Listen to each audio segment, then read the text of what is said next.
Баткен облусунда быйыл жазгы талаа жумуштары эрте башталды. Февраль айынын башында эле күн жылып, эгин аянттар айдоого даяр болуп калды. Бирок дыйкандар жерин айдатууга шашылбай турушат. Анткени күйүүчү майдын кымбатташы жер иштеткен дыйкандарды түйшөлтүүдө. Жер айдоо иштери энди 5-6 күн болуп калды башталганына, бирок солярканын кымбаттыгы, анан лемиктардын кымбаттыгы өтө бизге трактористтерге көйгөй жаратып атат. Бааны көтөрсөң эл наразы болот. Билбедим, анан солярканы ушу өкмөт ылдыйлатып берсе жакшы болот деген ойдомун.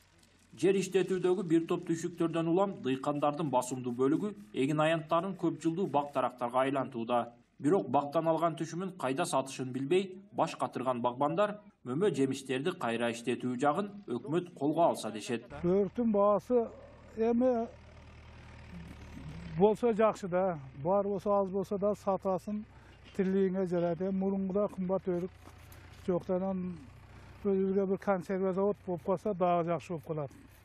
Өлүчө апарып тапшырасың, кутуласың, каласың.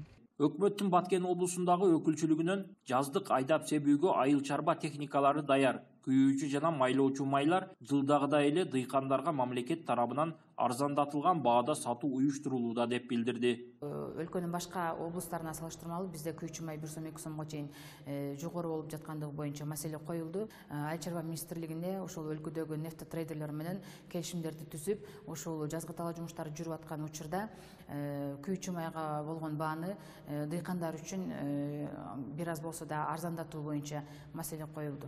Өлкөбүздүн башка аймактарына салыштырмалуу Баткенде күйүүчү май кымбат. Ал эми жазгы талаа жумуштары толук башталганда баа дагы көтөрүлүшү ыктымал. Анткени Баткен облусуна деп келген күйүүчү майлардын негизги бөлүгү Тажикстанга өтүп кетет дешет жергиликтүүлөр. Улан Маккамбаев, Салам медиа үчүн.